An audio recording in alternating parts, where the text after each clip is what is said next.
All right, so let's get into this. There's censorship happening again. Let's just back it up. So this has been happening since Russiagate started, right? So the powers that be always want to censor, and they just needed a reason, and they figured out we could ratchet up the Cold War again, right? So here we go. So this is from Chris Hedges in Truthdig. He said the ruling elites who grasp that the reigning ideology of global corporate capitalism and imperial expansion no longer has moral or intellectual credibility have mounted a campaign to shut down the platform given to their critics. In other words, they're trying to control social media because they don't want ideas that contradict their own getting popular. Okay? That's what these means. The attacks within this campaign include blacklisting, censorship, and slandering dissidents as foreign agents and purveyors of fake news. Okay? No dominant class can long retain control when the credibility of the ideas that justify its existence evaporates.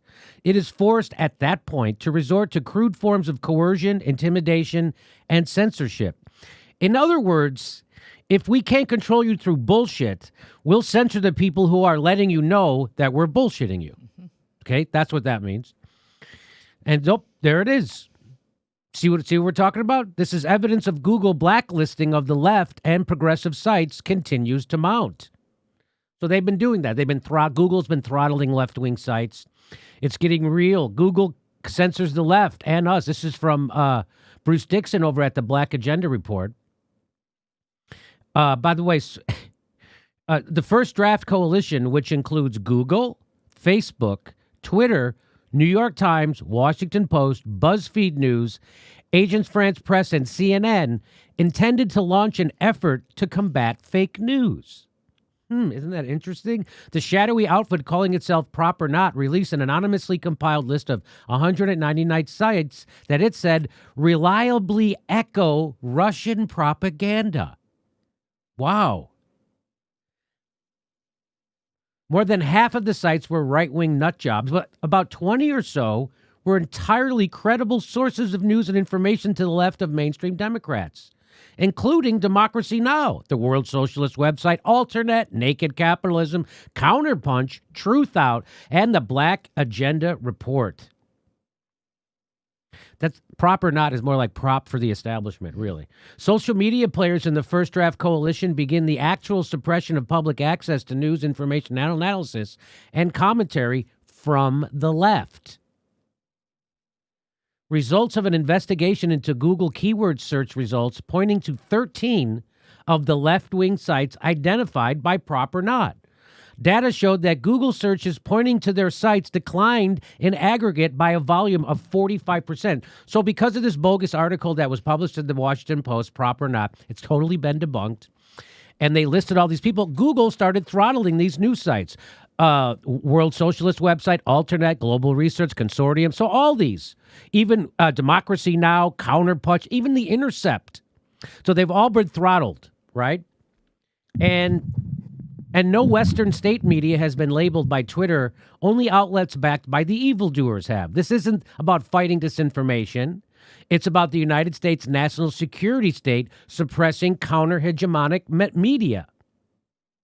So that brings me to this.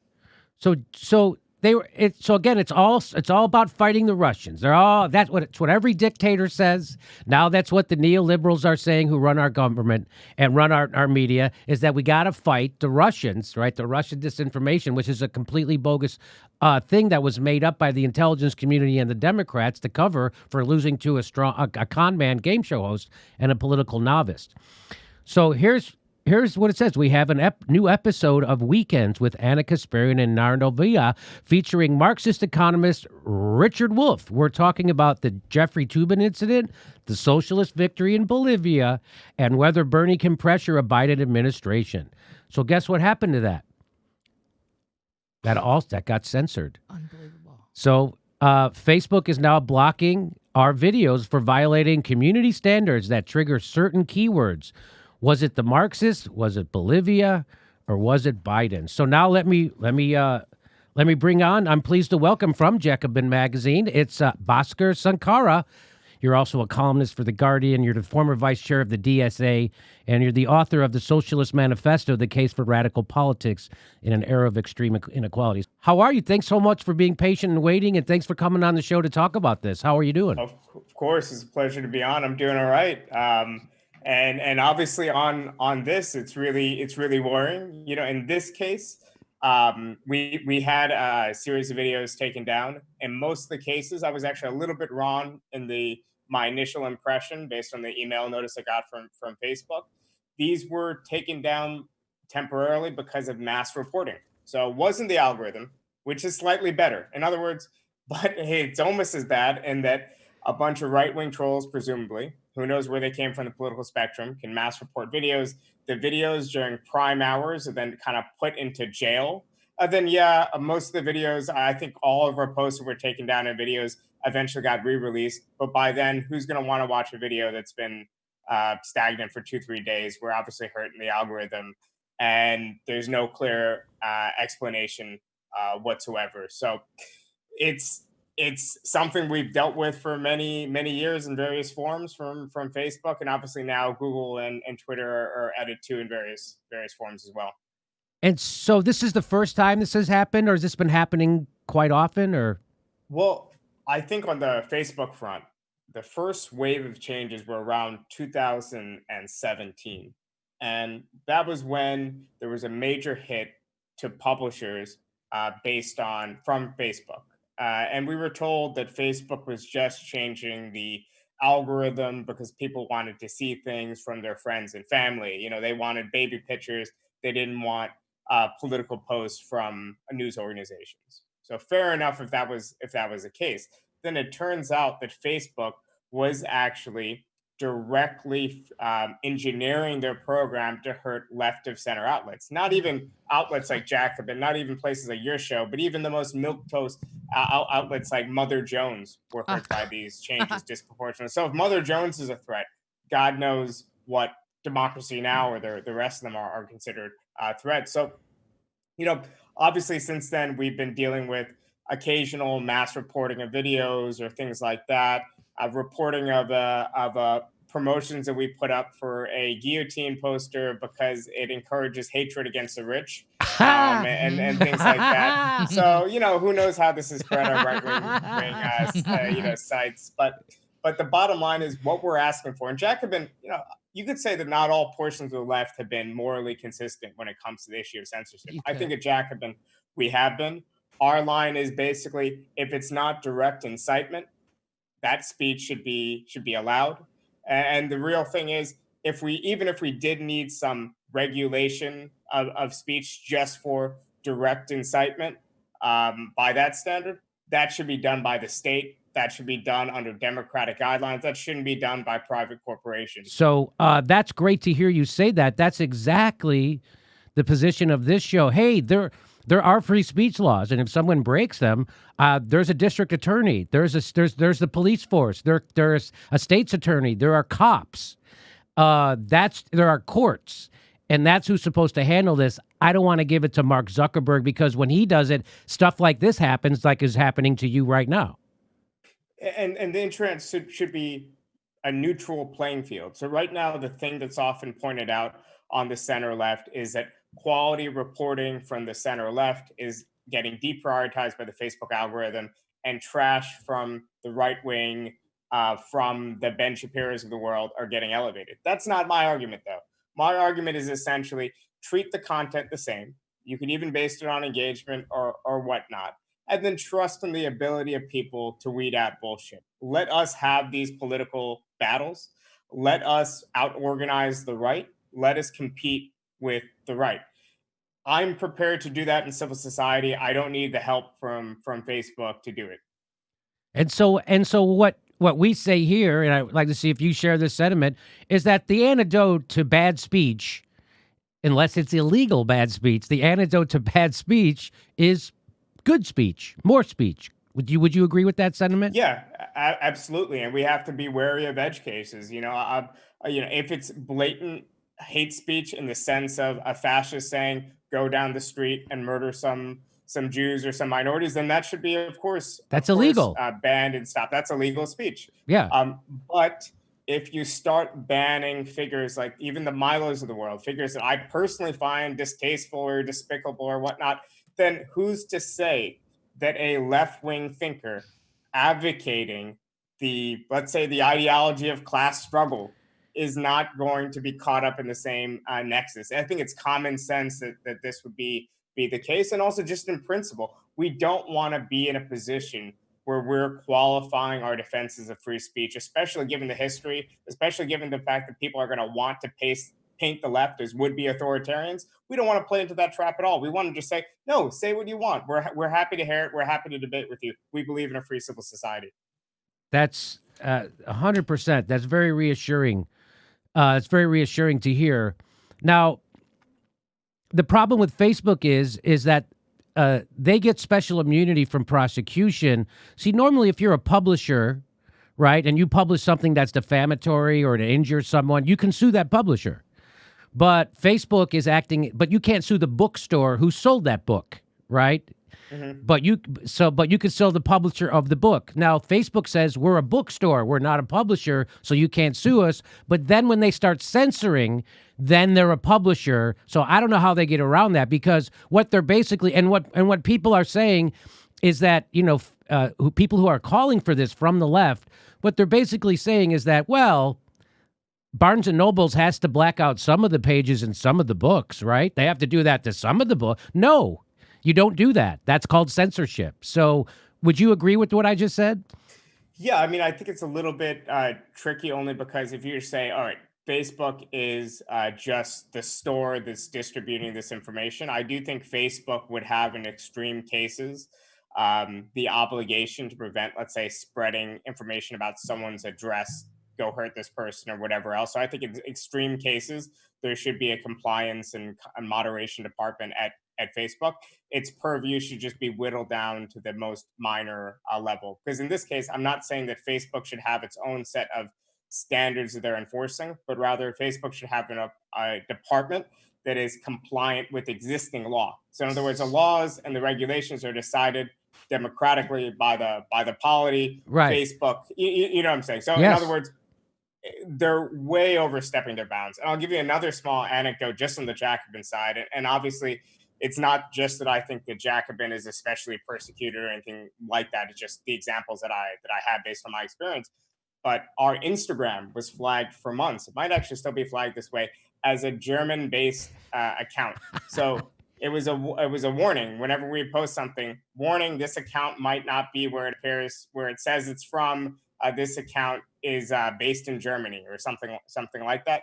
Apparently, one or two of our editors based in Berlin made like one post on our Instagram page.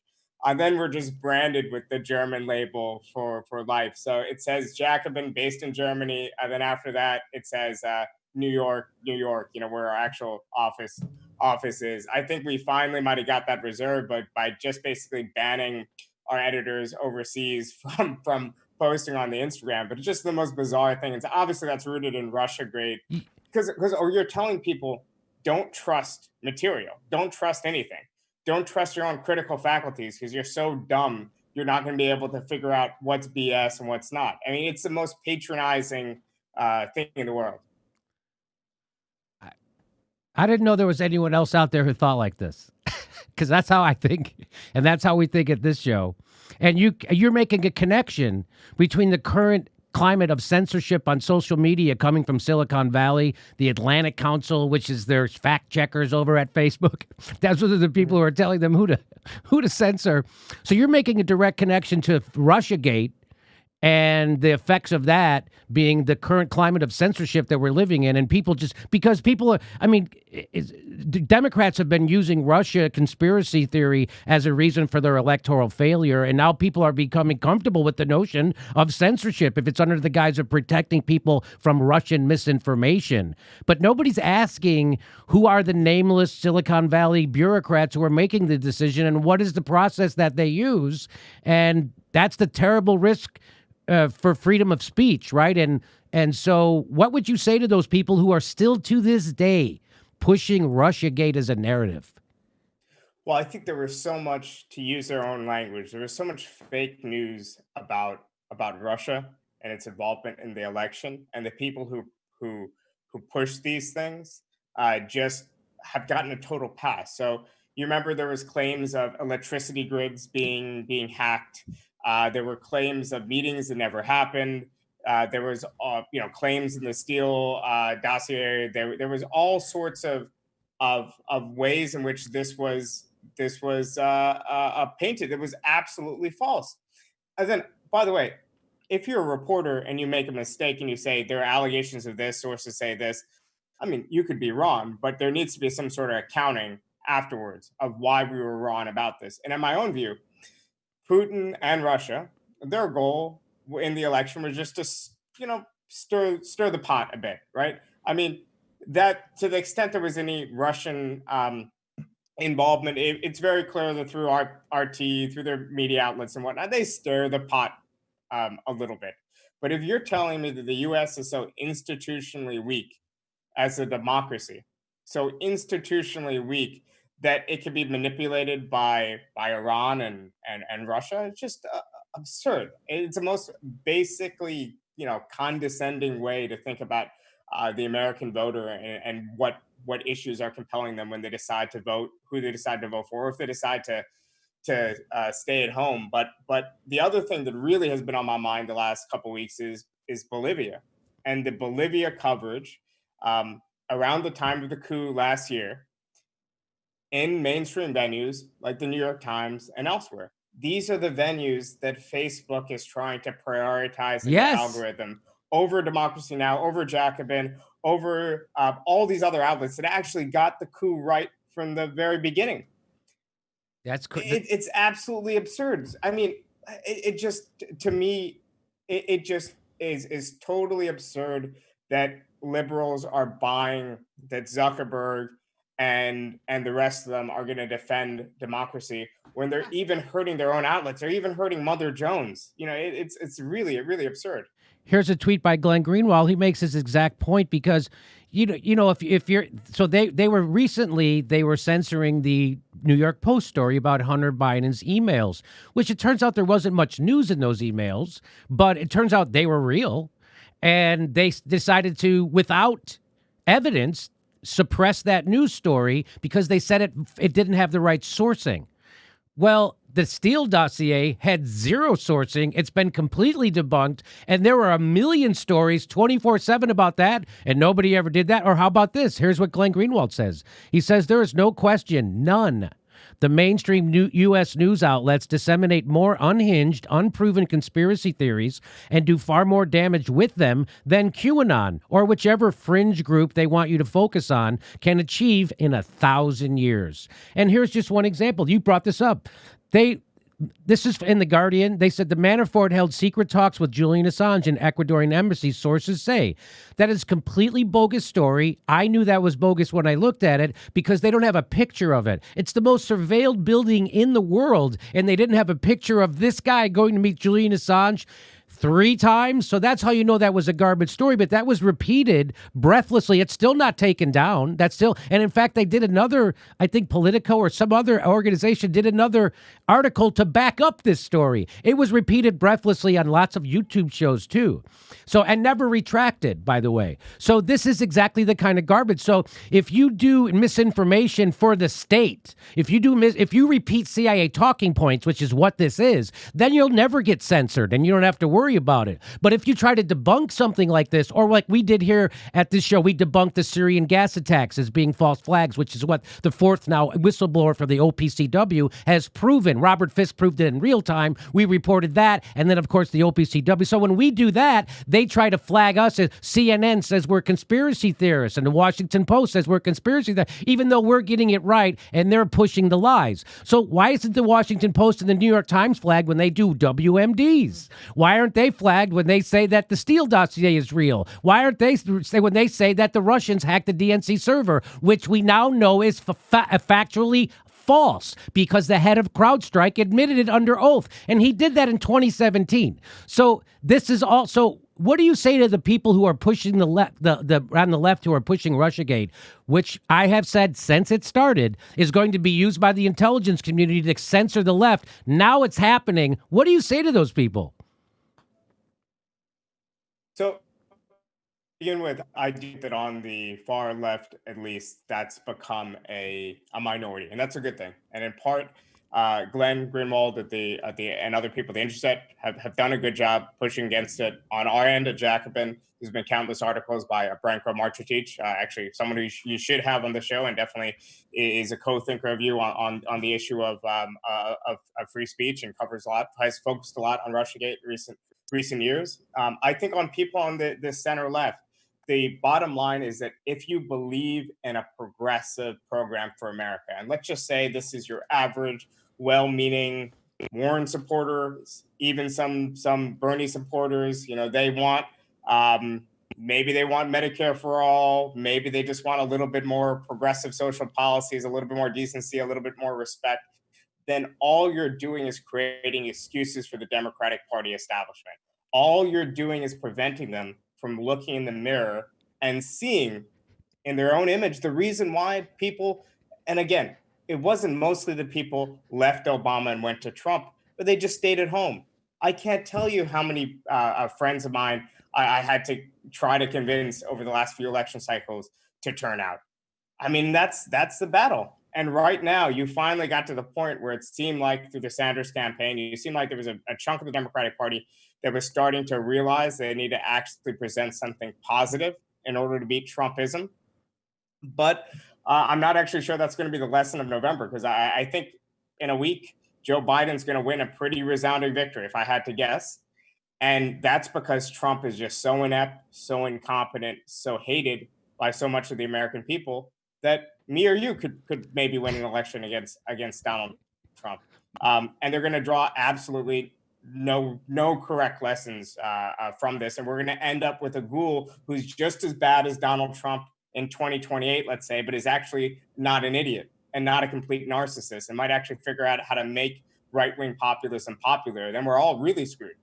Yes. Yes. So how do you see the left mobilizing under a Biden administration? Well, I think to start with, we need to figure out where we have leverage to push. And I think the key thing is Medicare for all. The Democratic Party and even increasing parts of the Republican Party is for Medicare for all. Normally, when it comes to progressive social change and policy, people aren't really for it until it's enacted. It's actually very hard to find an example in history of a policy that has majority support before it actually comes into being.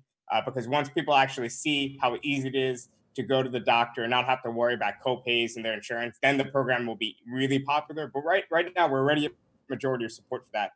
And we need to basically say that all these Biden plans are in a way the worst of both worlds. The good thing about Obamacare was obviously the Medicaid expansion, but Medicaid itself is far inferior to Medicare.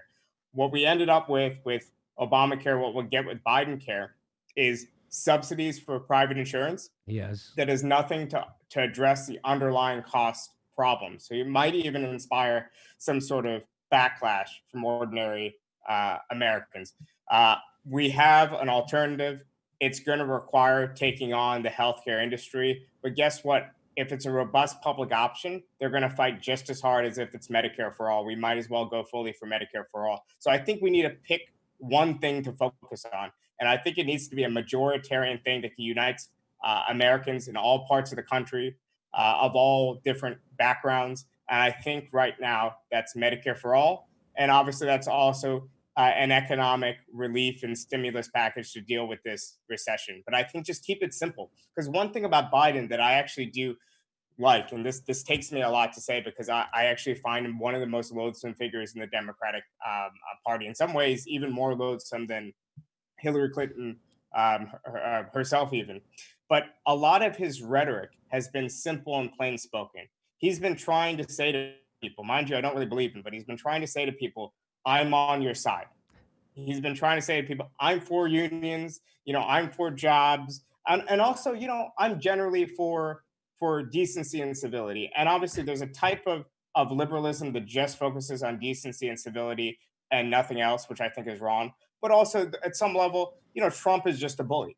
And I think we need to be in a position on the left where we're saying, yeah, actually, there's something loathsome and disgusting about that form of bullying.